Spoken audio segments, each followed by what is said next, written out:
গোরা আজ দানশীর জিল। কি বললেন পদাবলিতে?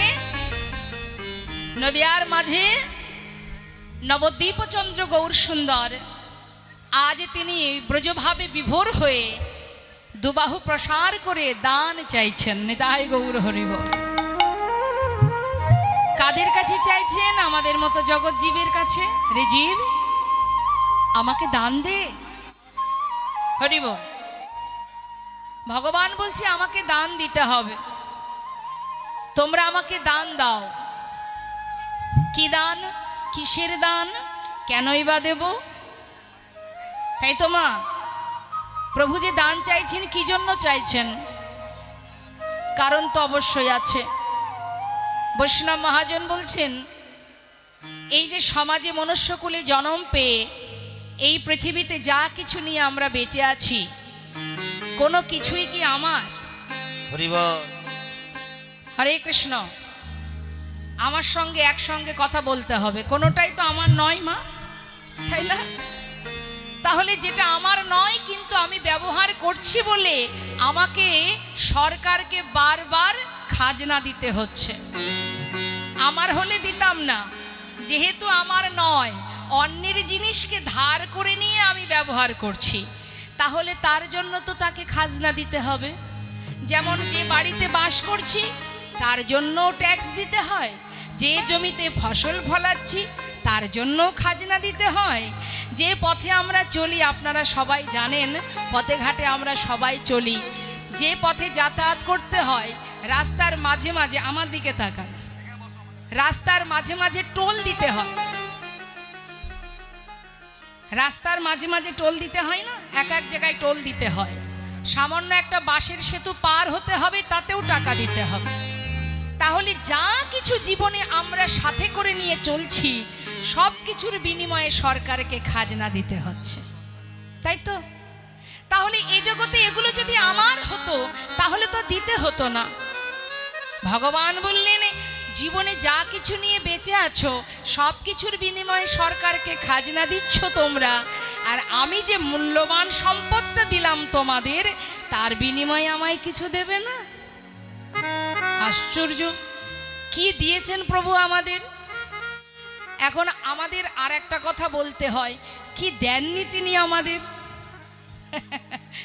কি দেননি তিনি আমাদের? সবই তো দিয়েছেন। সব থেকে বড় কথা, মনুষ্যকুলে জন্ম পেয়েছি, হরি বলার শক্তি পেয়েছি, কথা বলার শক্তি, দেখার শক্তি, চলার শক্তি, শ্রবণ করার শক্তি, সবই তো পেয়েছি। ঘর পেয়েছি, মাথার উপরে ছাদ পেয়েছি। জীবনে চলার জন্য প্রভু আমার খোদায় অন্ন দিয়েছেন, পিপাসায় বাড়ি দিয়েছেন। এই যে শ্বাস প্রশ্বাস চলছে, ফ্রিতে অক্সিজেন পাচ্ছি না? পয়সা লাগছে না। একবার হসপিটালে গিয়ে সিলিন্ডার কিনে দেখবেন, অক্সিজেন সিলিন্ডার দাম কত। যেটা ফ্রিতে পাচ্ছি আমরা, যেদিন ভগবান আর দেবেন না সেদিন প্রকৃতির বন জঙ্গলের মধ্যে বসে থাকলেও অক্সিজেন আর ভিতরে প্রবেশ করতে পারবে না। যেদিন তিনি কেড়ে নেবেন সেদিন আর কিছুই থাকবে না আমার। তাই ভগবান বলছে, হে জীব, আমাকে দান দাও, মূল্যবান সম্পদ দিয়েছি তোমাদের। কি দিয়েছে মা? সব থেকে বড় দেওয়া, সব থেকে বড় দান এই মানব দেহ।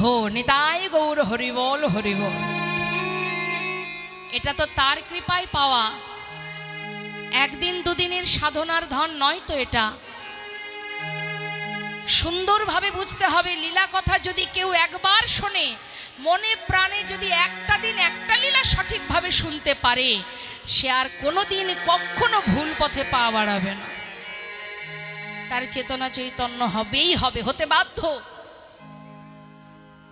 এই যে সুন্দর দেহটা, এটা আমাদের প্রথম নয়।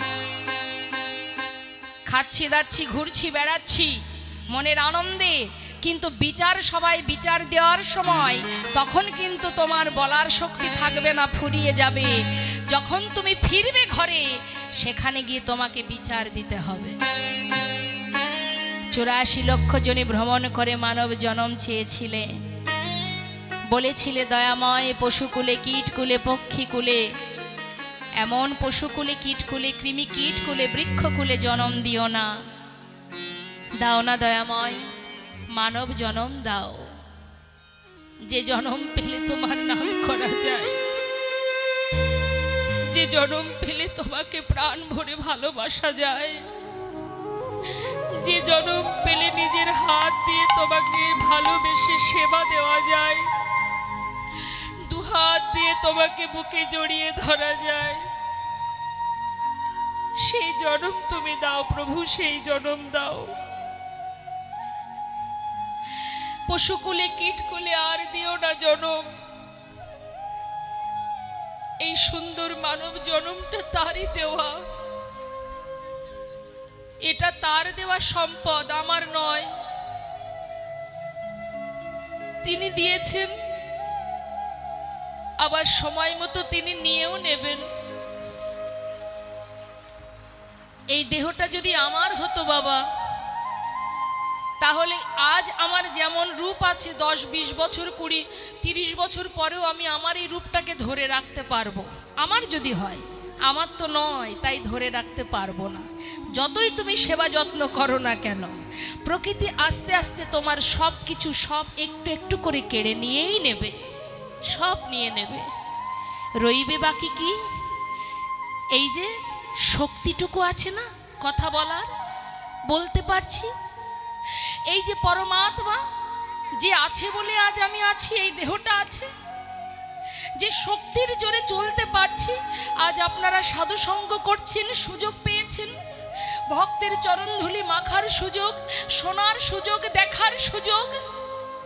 যে শক্তির জোরে আপনি ভোগ করছেন এগুলো, সেই শক্তিটা হচ্ছে ভগবানের অংশ, সে হচ্ছে সাক্ষাৎ, সেই হচ্ছে পরমাত্মা, সেই হলো আমি।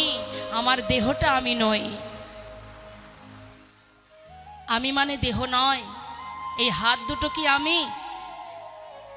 একবার গভীরভাবে ভাবুন, হাত দুটো কি আমি? না, আমার। এই পা দুটো আমি? আমার। দেহটা আমি নই, আমার। চোখ, নাক, মুখ, শরীরে 10 ইন্দ্র ষড়রিপু কোনোটাই আমি নই, এগুলো আমার। তাহলে আমি কোথায়? আমার দেহটাকে টুকরো টুকরো করে কেটে হাজার হাজার টুকরো করলেও তার ভিতরে আমি কোথায় আছি দেখাতে পারবেন মা? পারবেন না। সেটা তো তার দেওয়া, তিনি দিয়েছেন, তাই আজ আমি জীবিত। যেদিন আমাকে তিনি আবার নিয়ে চলে যাবেন, আমি হয়ে যাব মৃত। যে চলে যায়, যে আসার সময় কেউ দেখতে পায়নি, যে চলে নিয়ে যাবার সময় কেউ দেখতে পাবে না, সেটাই শুধুমাত্র আমি, আর কিছুই আমি নই। পৃথিবীতে যা কিছু ভোগ করছি আমরা, অন্যের কাছ থেকে ধার করে নেওয়া। যে নামে আপনারা আমাকে জানেন, সেটা তো আমি আনিনি। এখানে আসার পরে কেউ আমাকে দিয়েছে, তাই তার কাছ থেকে ধার করে চলছি। যে ঠিকানায় বসবাস করছি, সেটাও অন্যের কাছ থেকে নেওয়া। তাহলে সবই আমার অপরের কাছ থেকে নেওয়া। আমার ঠিকানা কি দেখাতে পারবো, সমস্ত আমার যত এভিডেন্স, যত ডকুমেন্টস আছে, আধার কার্ড, আই কার্ড দেখিয়ে দেবো এটা আমার ঠিকানা। কিন্তু সত্যি কি এটা আমার ঠিকানা? এটা শুধু এই পৃথিবীতে এই মর্তে চলবে। আসল ঠিকানায় যদি যেতে হয়, তখন আধার কার্ড, আই কার্ড চলবে না মা। সেটাই আমার আসল ঠিকানা। ফিরতে তো হবে, এসেছি মানেই যেতে হবে, এসেছি মানেই যেতে হবে। তো যাব যখন আমার ঘরে, আমার বাড়ি, যাব যখন আমার আপন জনার কাছে, তাহলে সেই তো আমার আপন, সে তো আমার আপনজন। আর এই জগতে যা কিছু ভাবছেন না, সংসার আমার, বিষয় আমার। তাই তো এক ভক্ত একটি গান বেঁধেছেন মা, তোমার ঘরে তোমার বাড়ি। কার? ভগবানের তো, আমার তো নয়। আসার সময় তো ঘর বাড়ি বানিয়ে সাথে করে নিয়ে আসিনি, আসার পরে পেয়েছি, এখানে আছে। আর এই পৃথিবী, এই মর্তটা সৃষ্টিকার ভগবানের, সাধারণভাবে বুঝতে হবে। তোমার ঘরে তোমার বাড়ি, তোমারই খাই তোমার পরি। তোমার ঘর তোমার বাড়ি, তোমারই খাই তোমার পরে। তোমার দেশে ঘুরি ফিরি, তোমার দেশে ঘুরি ফিরি, তোমায় পাই না।